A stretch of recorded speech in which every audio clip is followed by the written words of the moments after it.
Portal Clinic. Hablemos de salud. Portal Clinic es un proyecto elaborado junto con la Fundación BBVA.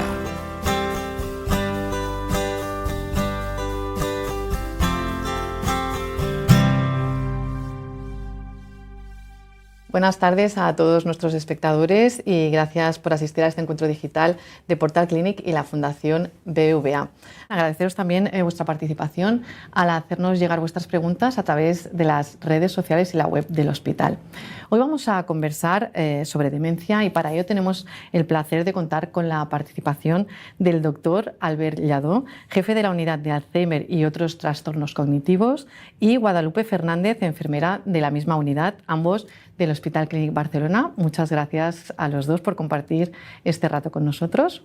Os voy a explicar cómo es la dinámica de este encuentro, y es que los usuarios nos han hecho llegar varias preguntas que hemos agrupado en diferentes bloques.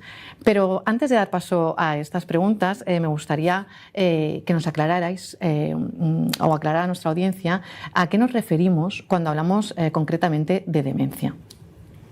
Bueno, creo que es una buena pregunta para empezar, ¿no? Quizá lo que probablemente podríamos decir es tres conceptos importantes y creo que pueden ser interesantes, ¿no? Que serían las quejas subjetivas de memoria, el deterioro cognitivo leve y finalmente la demencia. Las quejas subjetivas de memoria son las quejas que tenemos prácticamente todos. Yo creo que no habrá nadie en la audiencia, ¿no?, que no haya tenido algún problema de memoria ayer y hoy y probablemente mañana, ¿no? Y esto serían las quejas que pueden estar, pero que cuando hacemos, ¿no?, una valoración bien hecha no vemos que estos problemas que refiere la persona sean objetivos, ¿no? Por tanto, esto serían unas quejas más bien subjetivas. Después estaría el deterioro cognitivo leve, que es aquel deterioro que sí que ya podemos apreciar algún deterioro cognitivo, pero la persona es completamente funcional, ¿no? Y a pesar de tener algunos problemas de memoria, en su día a día funciona, ¿no?, sin ninguna limitación. Y hablamos ya de demencia, ¿no?, cuando estos problemas cognitivos afectan a la actividad del día a día, ¿no? Y la persona pues, puede requerir ayuda en función de si la demencia es leve, moderada o avanzada, más o menos, pero ya requeriría, ¿no?, alguna atención. Cuando decimos quejas subjetivas, ¿es olvidos puntuales que podemos tener cualquiera de nosotros o a qué nos referimos concretamente? Pueden ser muchísimas cosas, ¿no? Principalmente lo que comentabas es el más frecuente, ¿no? Que nos olvidamos alguna de las muchísimas cosas que tenemos en el día a día, ¿no? O que a veces queremos hacer 4 cosas a la vez y olvidamos una, ¿no? O hay gente pues muy variable, ¿no? Pero principalmente serían pues alguna queja de estas más sutiles, ¿no?, que tenemos todos en el día a día. ¿Y de qué nos sirve, por ejemplo, el comprender las diferencias que hay a lo mejor entre tres tipos, ¿no?, que has dicho que has diferenciado muy bien, como familiar o acompañante de una persona con demencia? ¿Para qué nos sirve saber qué tipo de demencia tiene a lo mejor este familiar o la persona que tenemos que acompañar? Quizá lo primero es pensar si esta persona tiene un proceso degenerativo o otra causa que cause estos problemas, ¿no? Si es una queja más bien subjetiva, en general no hay una causa subyacente, es una cosa que es muy frecuente, a pesar que algunas veces podrían ser indicativos, ¿no?, también de algo, pero en general no es así, y cuando haya un deterioro cognitivo lo que tenemos que hacer es estudiarlo. ¿De qué nos sirve saber si es un tipo de demencia u otra? Pues básicamente para poder, ¿no?, orientar el tratamiento y también el pronóstico de la enfermedad, ¿no?, y dar unos consejos, ¿no?, para evitar, ¿no?, que esta enfermedad evolucione o al menos evolucione de forma más lenta, ¿no? Actualmente pues, empezamos a tener algunos tratamientos, todavía algunos en investigación, pero probablemente en el futuro será así, que irán muy dirigidos, ¿no?, a la proteína que funciona mal en nuestro cerebro, ¿no? Y las diferentes demencias que tenemos, pues podríamos decir, ¿no?, que son causadas por diferentes proteínas, ¿no? Y esto, para ser un poco simples, quizás sería ¿no?, la importancia, ¿no?, de cada una de estas enfermedades puede tener un pronóstico algo diferente y un tratamiento probablemente también diferente. Porque en realidad todos acabaremos teniendo demencia. Si viviéramos más de 100 años, a lo mejor sí. A ver, la demencia se conoce bien, ¿no?, que su prevalencia aumenta con la edad, ¿no? Más o menos se duplica. Los datos que tenemos es que a partir de los 65 años, cada 5 años aproximadamente, ¿no?, su incidencia se duplica, y por encima de los 80-85 años podríamos estar alrededor del 30-35% de los casos, ¿no? Como decía Guada, ¿no?, si la supervivencia no fuera a largo plazo, bien más 100, 110, pues un porcentaje no todos, pero sí un porcentaje muy elevado probablemente tendría alguna alteración cognitiva. Bueno, según Guadalupe, según muchos estudios, dicen que cada vez viviremos más años, con lo cual no estabas equivocada, ¿no?, al decir que si viviéramos mucho, probablemente, ¿no?, la mayoría, pues, o algunos, sí que acabaremos con este tipo de... Puede pasar. Yo quería añadir también a lo que él ha comentado, que es importante realizar un diagnóstico certero, ¿no? También por el hecho de que gracias a todos los biomarcadores, todas las pruebas que tenemos ahora disponibles, podemos diagnosticar en fases más iniciales de las enfermedades, ¿no? En la fase que ha comentado el doctor Lladó, que es esta fase más de deterioro cognitivo leve o demencia leve, y en esta fase las personas todavía tienen capacidad de tomar decisiones, y hoy en día es muy importante pues en este aspecto poder tomar decisiones acerca de tu futuro, de cómo tú quieres que, llegado el momento, quieres que se realicen o no cosas respecto a tu salud y respecto también a temas, pues, del día a día, ¿no? A nivel de los poderes de tus propiedades, de cosas de estas, y aparte de tu salud, ¿no? Entonces hoy en día tenemos herramientas que se pueden utilizar, pero claro, hay que diagnosticar a las personas en el momento en el que todavía pueden tomar estas decisiones, y por eso es importante poder hacer un diagnóstico precoz y de forma certera. Porque cuando hablamos de demencias, es verdad que a todo el mundo se nos viene a la cabeza el Alzheimer. Así en general, o las más prevalentes o las que consideréis ¿no?, más importantes, ¿de qué estaríamos hablando? ¿De qué tipo de prevalencia? Hombre, sí que es verdad de demencia, perdón. Que alrededor del 76% del total de las demencias son Alzheimer, ese es el porcentaje más grande, pero luego pues le viene seguido pues la demencia por cuerpos de Lewy o la demencia frontotemporal. Son demencias que se comportan de una manera un poco diferente, y sobre todo a la hora del comportamiento del paciente y los cuidados a veces son un poco diferentes, ¿no? Porque en la demencia por cuerpos de Lewy a veces también hay problemas a nivel motor, a nivel de trastorno del movimiento, que también hay que tener más cuidado, tema caídas y todo esto a la hora de los cuidados. En los pacientes con una demencia frontotemporal suele haber más problemas a nivel conductual, tanto por exceso como por defecto, y esto también pues, hay que plantearlo diferente, ¿no? Que en el Alzheimer a lo mejor es una progresión más poco a poco y es más generalizada un poco, entonces saber realmente ante qué enfermedad nos estamos encontrando es importante también para las recomendaciones y los tratamientos no farmacológicos que les podemos ofrecer a los pacientes y a las familias, ¿no? Para cómo tratar a esa persona, ¿no? Un caso también conocido es el del actor Bruce Willis, ¿no? Diagnosticado de demencia frontotemporal a edades jóvenes. ¿Nos podemos cada vez encontrar tipos de demencias en edades más jóvenes?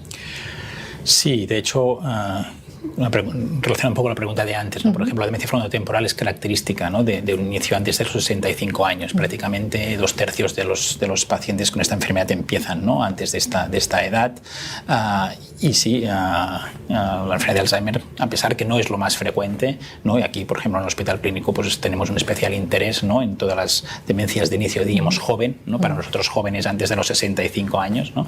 Pero sí que es verdad que la enfermedad de Alzheimer y la demencia frontotemporal son dos enfermedades que no son frecuentes, pero que sí que tienen una relativamente frecuencia, ¿no?, que quizá probablemente en la población lo asociamos más, ¿no?, a gente mayor, ¿no?, pero no es infrecuente que estas enfermedades, ¿no?, por ejemplo, la enfermedad de Alzheimer se inicie entre los 50 y 65 años sin ser causas genéticas, ¿no? Después, cuando hablamos de genética, incluso hay casos más jóvenes, ¿no?, pero eso sería otro tema aparte, pero sí, no es infrecuente. Muy bien, pues si os parece vamos a pasar a los bloques que hemos comentado antes. Empezaremos por los factores de riesgo. Naira pregunta, ¿qué factores de riesgo influyen en la demencia? Pues podríamos decir que hay dos tipos de factores, ¿no? Probablemente los factores que podríamos modificar y aquellos factores que no podríamos modificar, ¿no? Antes lo decíamos, el principal factor de riesgo para las demencias es la edad, y este pues es un factor que hoy en día no podemos cambiar, ¿no? También es verdad, por ejemplo, que puede haber diferencias según el sexo. Por ejemplo, la enfermedad de Alzheimer es más frecuente en la mujer, otras como la enfermedad por la demencia por cuerpos de Lewy puede ser un poquito más frecuente en hombres, por ejemplo, ¿no? Pero eso tampoco es un factor, ¿no?, que se pueda cambiar, y hay otros mecanismos como por ejemplo algunos genotipos genéticos que nos puedan predisponer también a tener esta enfermedad, y esto tampoco no se podría cambiar, ¿no? Y después hay, ¿no?, diferentes factores que sí que se podrían modificar y que vamos conociendo, ¿no?, cada vez más. Ahora hay descritos más de 14 factores, ¿no?, de riesgo que se podían modificar, ¿no?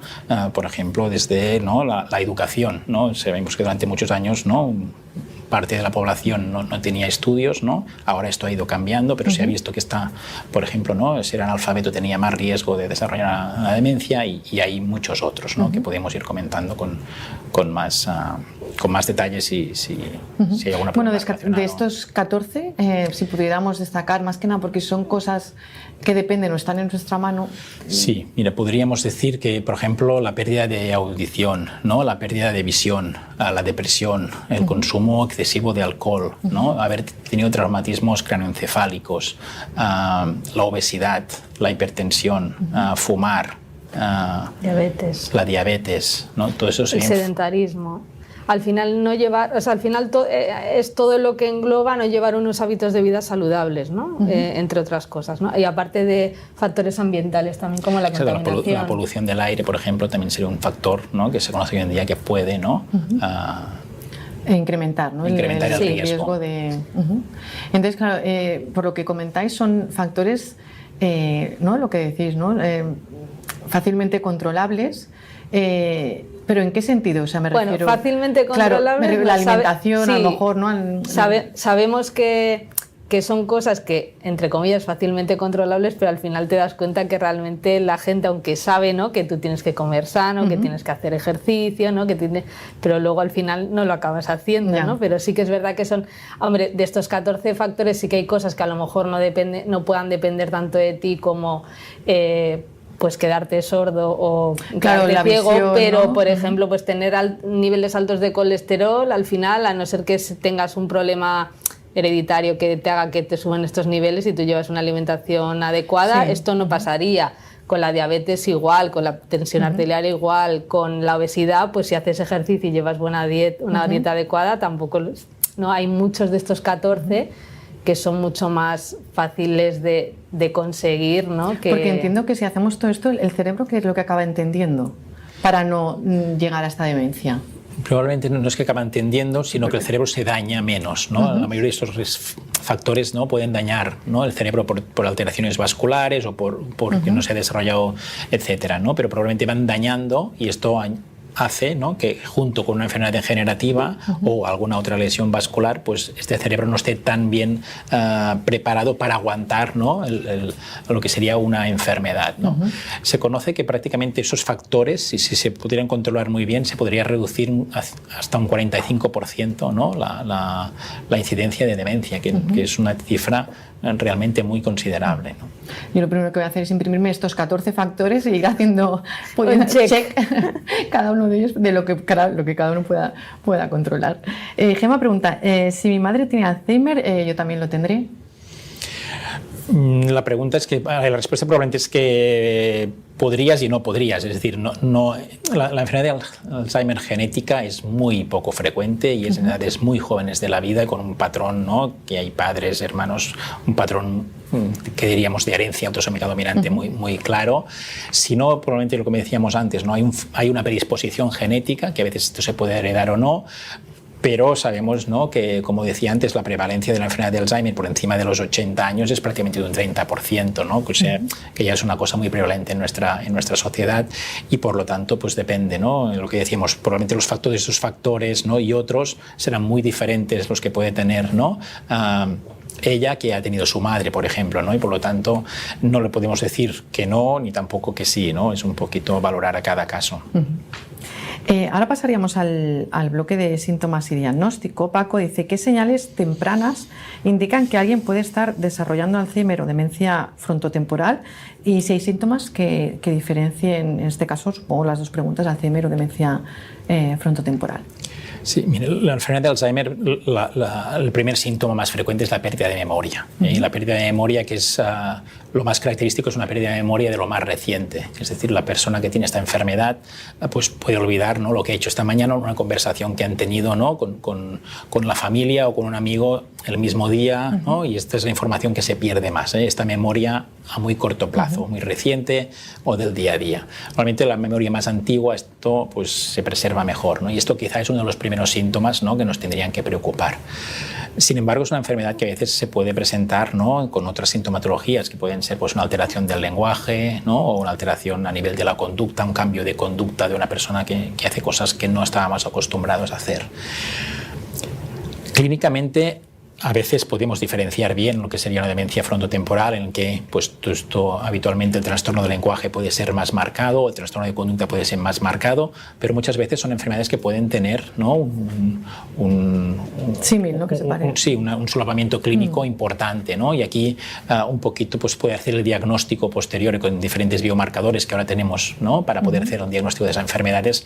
Nos puede ayudar bastante a poder hacer un diagnóstico y poder establecer qué enfermedad de estas dos serían la causa de los trastornos, o si no hay ninguna enfermedad, porque a veces hay otros problemas, como decíamos antes, ¿no? A veces, ¿no?, unas situaciones de la vida misma, otras enfermedades del ámbito más psiquiátrico, más alteraciones vasculares, pues también nos podrían dar a veces sintomatología similar, ¿no? Lo importante es que ante cualquier síntoma que nos pueda preocupar, a nosotros o alguien de la familia, porque también es cierto que la propia enfermedad muchas veces hace que la propia persona no reconozca muy bien sus déficits, ¿no? Y por lo tanto el entorno a veces es muy importante para hacer esta primera consulta, ¿no? Que cuando haya cualquier duda, lo importante, ¿no?, es que una persona pues, sanitaria pueda valorar ¿no?, esta alteración cognitiva y en función, ¿no?, de la primera valoración ir más allá en el diagnóstico.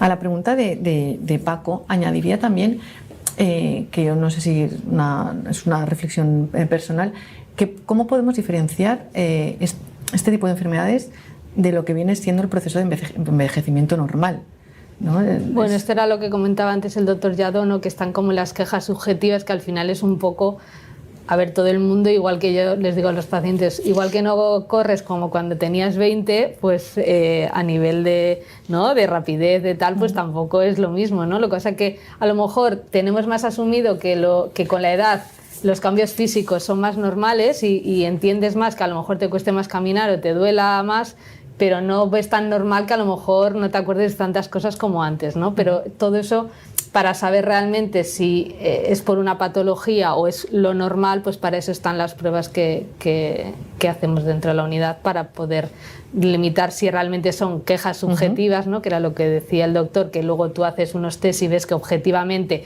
sí que puede ser que hayan bajado respecto a los que tenía previos, pero no llegan a ser patológicos, sino que llega a ser una pérdida que es normal por la edad, ¿no? Mira, esto viene con la pregunta que dice Nuria, dice: ¿cuándo debería una persona buscar ayuda profesional si nota síntomas de demencia en un ser querido, y cuáles serían los pasos iniciales a seguir? Bueno, al final sí que es verdad que muchas veces la familia al final es la que, porque hay muchas veces que los pacientes al principio, sobre todo con los primeros síntomas, si tú no lo conoces de mucho, puedes ver, no te pueden parecer muy relevantes, ¿no?, a lo mejor los síntomas que tiene, porque muchas veces sí que es verdad que, como ha comentado el doctor Lladó, lo más habitual es el tema de la memoria, pero también se sabe que en los pacientes que inician, por ejemplo, con un Alzheimer menores de 65 años, a veces los primeros síntomas no están relacionados íntimamente con la memoria solo, sino con otras cosas como más la función ejecutiva o tema del lenguaje, ¿no?, o tema de comportamiento, que la familia dice: es que yo le noto que está diferente, ¿no?, que algo pasa, ¿no?, y que de hecho muchas veces al principio incluso se pueden confundir con trastornos psiquiátricos, como puede ser pues la ansiedad, depresión, o es que está muy estresado en el trabajo y hace los líos que hace, ¿no?, porque está muy estresado, ¿no?, y luego realmente pues no es así.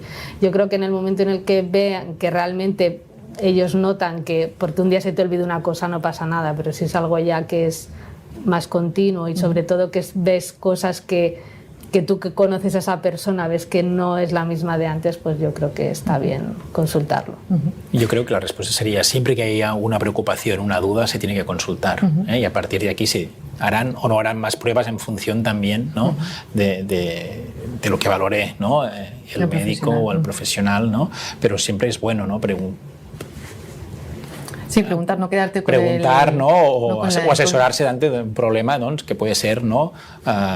Importante, ¿no? En el futuro, y por lo tanto yo creo que el consejo sería este. Y que como he dicho antes, cuanto antes se diagnostique, pues antes se pueden hacer cosas, antes se pueden hacer intervenciones tanto farmacológicas como no farmacológicas para intentar también que la evolución de esta enfermedad pues sea de una manera más lenta. Pero lo que decíamos, ¿no? Lo que comentabas, Guadalupe, es ya no es tanto la persona que lo tiene, sino que al final tiene que ser la persona que acompaña, la persona con la que convive, familiar, etcétera, quien notifique esto a un profesional o que quiera ser acompañado, porque claro, luego a lo mejor es otro dilema que a lo mejor, bueno, también saldrá, supongo que en preguntas posteriores, ¿no?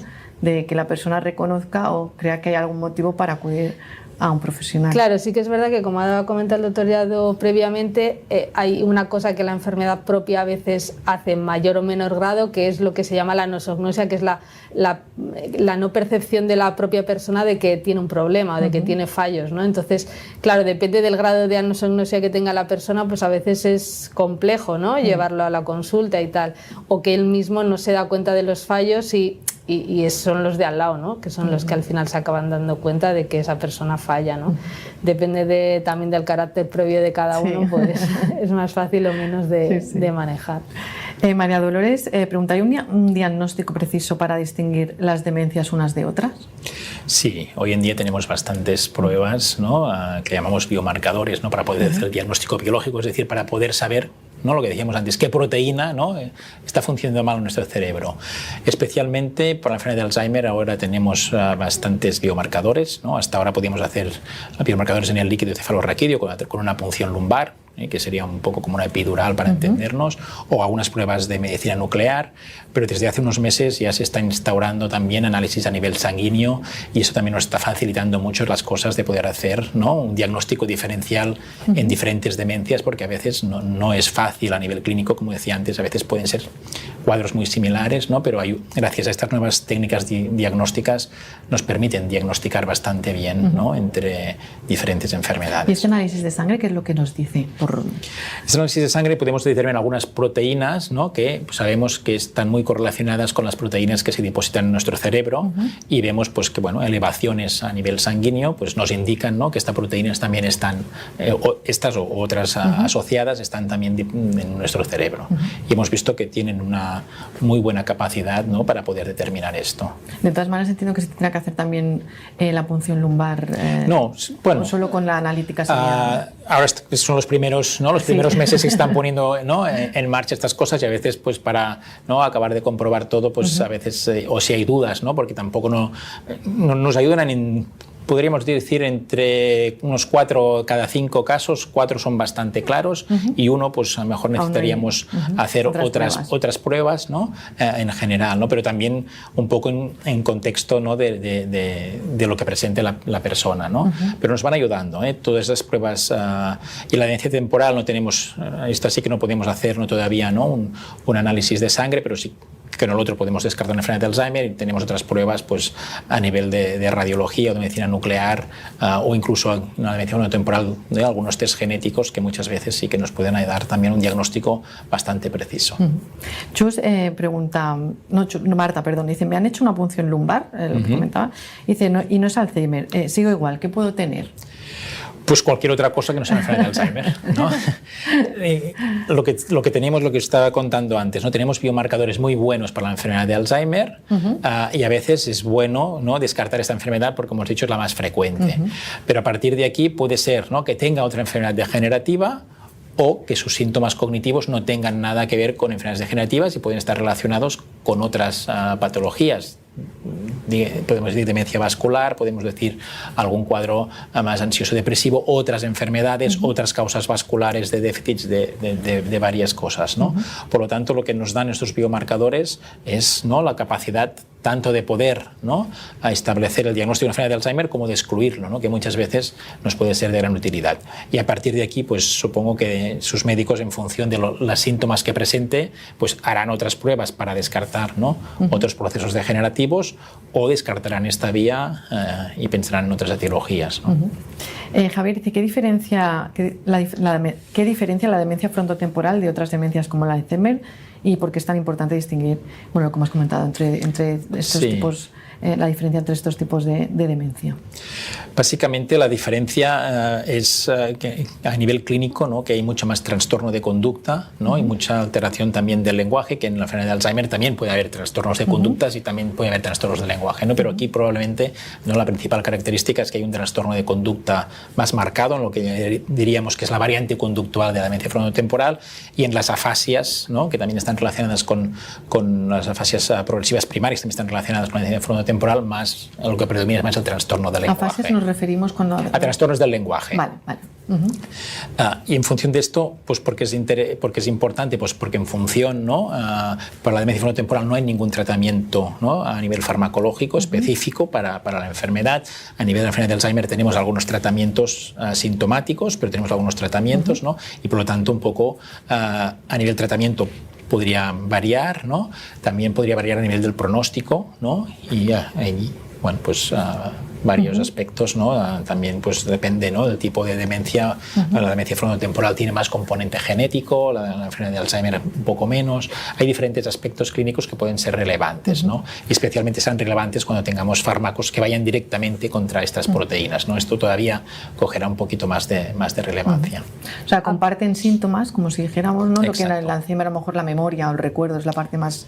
¿no?, lo más prevale, como lo más típico, y en la demencia frontotemporal es más el tema conductual. También añadiendo a lo que comentaba el doctor, también a la hora de querer participar en ensayos clínicos también tienes que saber en dónde estás, ¿no?, para poder participar. Entonces también es una de las cosas, ¿no?, que una vez de que tú diagnosticas a alguien, pues le puedes ofrecer, ¿no? Y más en el caso de la demencia frontotemporal, que últimamente han salido bastantes ensayos clínicos nuevos en las variantes que son genéticas, ¿no?, pero que les das como esta oportunidad a poder participar en estos estudios. Pasamos al bloque ahora de tratamiento. Laura pregunta, ¿hay algún tipo de tratamiento preventivo para la evolución de la enfermedad de Alzheimer? Tratamiento preventivo al final es lo que hemos comentado antes, es intentar, pues eso, el tema de los hábitos de vida saludables, ¿no?, llevar una vida tan saludable tanto a nivel de alimentación, a nivel de ejercicio físico, a nivel de relación social, de sueño también. El descanso es muy importante, disminuir tóxicos como el alcohol, el tabaco, ¿no?, otras drogas, y evitar el sedentarismo al máximo, y el aislamiento social, que esto también es algo que es muy importante y que, por ejemplo, en la época de la pandemia se vio que muchos de nuestros pacientes empeoraron por este aislamiento, y mucha gente también después de este aislamiento pues vieron como más consultas también por esto, ¿no? Es una y el tema de hacer sudokus y ¿no? Bueno, estimular, al final estar activo, hacer todas las actividades que te gusten, que sean placenteras en plan hobbies, perfecto, y luego todo lo que sean retos al final a nivel mental, sean sudokus, sea hacer crucigramas, o sea hacer juegos que te gusten, o jugar al ajedrez o al dominó o las cartas, todo esto siempre es bienvenido, el cerebro siempre lo agradece. Carla pregunta, dice, ¿qué opciones de tratamiento existen actualmente para el Alzheimer y la demencia frontotemporal, y si se están investigando algún tratamiento nuevo? Sí, a ver, para la enfermedad de Alzheimer, básicamente a nivel de fármacos tenemos lo que llamamos tratamiento sintomático, que son fármacos que lo que intentan es mejorar un poquito esta memoria, un poquito mejorar esta cognición. Son fármacos que evidentemente no curan la enfermedad, tampoco la enlentecen, pero sí que la persona está un poquito mejor de lo que estaría sin estos fármacos. A nivel de investigación se están investigando muchos fármacos, y de hecho ya en algunos países, ¿no?, se han aprobado entre el año pasado principalmente, año y medio, los primeros fármacos que van, ¿no?, directamente contra las proteínas que se afectan en la enfermedad de Alzheimer, que sobre todo principalmente la proteína beta-amiloide, y son fármacos que actualmente son endovenosos y que son capaces, ¿no?, de eliminar esta proteína de nuestro cerebro, y por primera vez se ha visto que esto sí que es capaz de a la enfermedad. Estos son fármacos que están aprobados ya en Estados Unidos y en algunos otros países a niveles mundiales, y que en Europa estamos esperando un poquito que se apruebe a nivel europeo. A nivel de demencia frontotemporal, y después, bueno, hay fármacos que en función de la sintomatología que pueda tener la persona, es decir, si tiene muchas alucinaciones, mucho trastorno de conducta, pues podemos dar algunos fármacos, ¿no?, para intentar mejorar estos síntomas. En la demencia frontotemporal lo que nos pasa es que no hay ningún fármaco específico para la enfermedad y básicamente tenemos que dar fármacos en función de los trastornos de conducta, ¿no?, si hay cierta agresividad, si hay cierto, ¿no?, irritabilidad, podemos dar algunos fármacos para que la persona esté más tranquila. Y a nivel de investigación, lo ha introducido antes Guada, nos están por primera vez probando también algunos fármacos, especialmente con algunos casos de mutaciones genéticas que causan la enfermedad. O sea que yo creo que ya hay, ¿no?, diferentes ensayos en marcha que nos pueden, ¿no?, cambiar un poquito el futuro o mucho el futuro del tratamiento de estas enfermedades. Porque desde vuestro punto de vista, ¿creéis que el Alzheimer se puede llegar a curar? Bueno, en el futuro esperemos que sí. Realmente es una enfermedad muy, muy compleja porque lo que conocemos hoy en día es que cuando tenemos los primeros síntomas probablemente estas proteínas ya disfuncionan mal desde hace 1 o 2 décadas, es decir, 10, 15, 20 años antes de los primeros síntomas este cerebro ya empieza a funcionar mal, ¿no? Y por lo tanto cuando hay los primeros síntomas ya hay una alteración importante a nivel cerebral. Pero cada vez vamos conociendo más. Ahora, por primera vez, ¿no?, hemos visto unos fármacos que pueden enlentecer la enfermedad y esto creo que es un primer paso y que en los futuros años, pues cuando podamos dar tratamientos probablemente contra otra proteína que está en el cerebro u otras posibles alternativas, esto podríamos, ¿no?, intentar frenarla aún más, ¿no?, sino estabilizarla, que es el objetivo, ¿no?, que hay en un futuro. O la otra cosa que se está trabajando mucho es si dando estos fármacos antes que la persona pueda tener síntomas, podemos, ¿no?, hacer que los síntomas se retrasen y probablemente la persona pueda morir de otra enfermedad o por otras circunstancias y no llegue nunca a desarrollar síntomas, ¿no? Sí, es lo que iba a comentar, ¿no? Digo, que no en la analítica general, si pudieran incluir este parámetro de esta proteína en una analítica, ¿no?, cuando te miras el colesterol, ¿no?, y otros parámetros, digo yo que serviría de ayuda para saber al menos. Probablemente en un futuro, cuando el problema es que hoy en día sabemos que en estas fases que llamamos, ¿no?, preclínicas de la enfermedad no podemos hacer ninguna intervención, ¿no? Y por lo tanto, ¿no?, mayoritariamente la opinión hoy en día es que no se tendría que hacer en estas fases, pero si tenemos más conocimientos y hay otras opciones en un futuro, probablemente hacer este screening, ¿no?, como hacemos en otras enfermedades, ¿no?, como algunos cánceres o algunas otras patologías, podría tener mucho sentido, ¿no? Pero nos falta todavía cierto conocimiento de estas fases para poder, ¿no?, cambiar un poco el enfoque y yo creo que es clave esto en los próximos años. No, que el problema de hacer que en este momento hacerte una analítica y saber que tienes esa alteración, como no hay ahora mismo un tratamiento que te puedan dar, es una angustia que te puede generar y que además realmente los valores que den esa analítica no nos indican cuánto tiempo vas a tardar en desarrollar la enfermedad. Entonces, claro, si tú te haces esta analítica, a lo mejor hasta dentro de 10, 15 años no vas a desarrollar la enfermedad y tú ya sabes que tienes esto y no hay ningún tratamiento. Sí, es sumar ansiedad, no una angustia, no a la persona que no. Tampoco. Hasta que no haya tratamientos que realmente sean eficaces y que entonces en ese caso, como comenta el doctor Lladó, sí que tendrá sentido, pues como igual que se hace una analítica por otros motivos, ¿no? Vamos a pasar al bloque de vivir con la enfermedad. Dice Silvia, como familiares, ¿qué podemos hacer en casa para apoyar a una persona con demencia en su día a día? ¿Hay algún tipo de ejercicio o rutina que recomendéis? Bueno, al final lo que es muy importante en los pacientes con Alzheimer o con alguna otra demencia es llevar una vida rutinaria, es decir, que lleven una vida ordenada, que se levanten y se acuesten más o menos a la misma hora, que las comidas las hagan más o menos a la misma hora, que estaría muy bien que cada día salieran a la calle y mínimo den un paseo de 30 a 60 minutos, aquí dependiendo un poco de la capacidad de cada paciente, ¿no?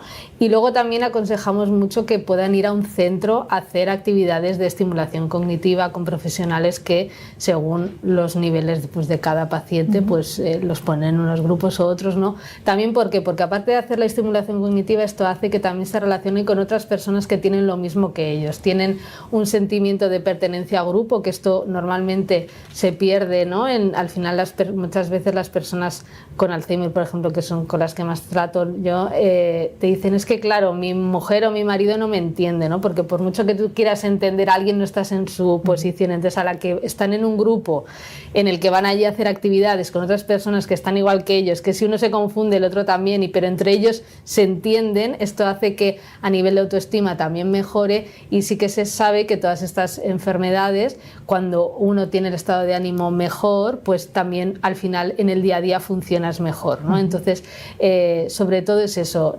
rutinas que se muevan en entornos cercanos. Normalmente si se mueven en entornos cercanos funcionan bien bastante tiempo, y luego en casa también intentar que las cosas también estén ordenadas, ¿no? O sea, no tener muchas cosas por medio, como muchas figuras, muchos cuadros, muchas cosas, que todo esto también son como mucha información que a veces les aturulla, y muchas veces reducir, por ejemplo, cuando hacen reuniones o quedadas con otras personas, intentar que sean en grupos más reducidos, porque también les pasa que cuando son en grupos más grandes o en sitios que hay mucha gente, también son como muchos estímulos que su cerebro no es capaz de asimilar, y esto hace que ellos también se sientan como más y no quieran hacerlo, se sientan pequeñitos y no participen, ¿no? Y hay que intentar evitar también lo que decíamos antes, ¿no? El aislamiento social, y en estos grupos, sobre todo de estimulación cognitiva, en estos centros es